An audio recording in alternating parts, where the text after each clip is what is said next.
Right now, 4 astronauts are inside the Orion spacecraft, accelerating toward the moon.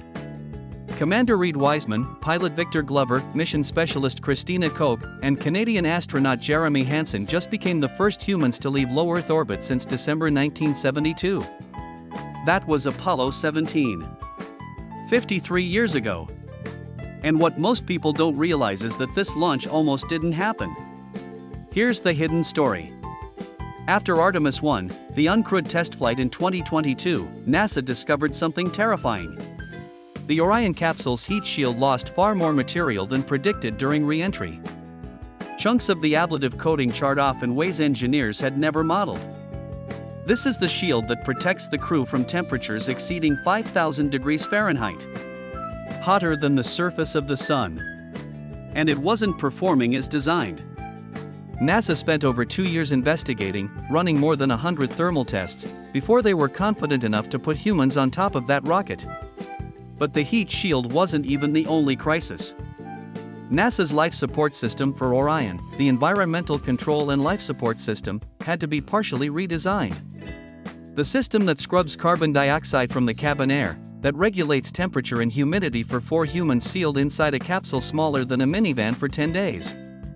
Every component had to work flawlessly, because unlike the space station, there is no resupply mission coming. There is no escape pod. Once you pass the point of no return on a lunar trajectory, you are committed. So why did it take 53 years to go back? Most people assume we just lost interest. The truth is uglier. After Apollo, NASA's budget was slashed from 4% of the federal budget to less than 0.5%. The Space Shuttle program consumed decades and billions, but it was designed for low Earth orbit only. The Constellation program tried to return us to the moon under President Bush in 2005. It was cancelled. Orion is the only piece that survived. This capsule you're watching fly today is a remnant of a program that was killed 17 years ago. And here's what makes this mission different from anything in the Apollo era.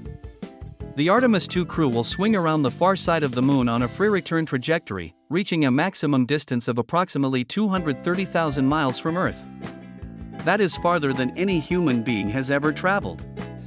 Farther than Apollo 13.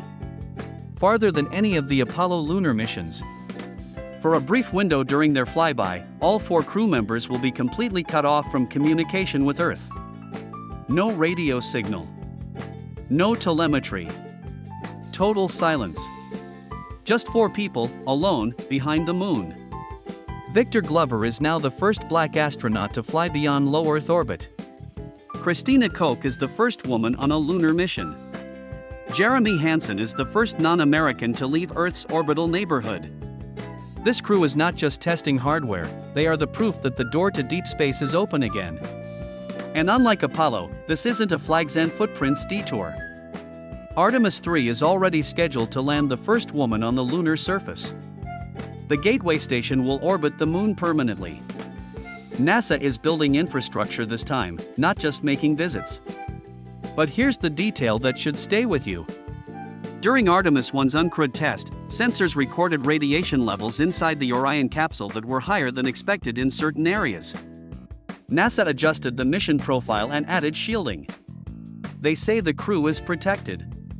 But this is the first time we're testing that protection with human bodies. There is no simulation for this. No analog on Earth. The only way to know if the radiation shielding truly works at lunar distance, for a crew of 4, for 10 full days, is to send them and wait for them to come home. 10 days. That's how long until we know for certain. 10 days until those 4 astronauts splash down in the Pacific and NASA can say, definitively, that humans can survive the journey to the moon and back on Artemis hardware. Follow this page, because what happens in the next 10 days will determine whether humanity returns to the moon for good, or whether we hit another 50-year wall. The question nobody at NASA will answer on camera: what's the backup plan if something goes wrong behind the far side of the moon, where no one can even hear them?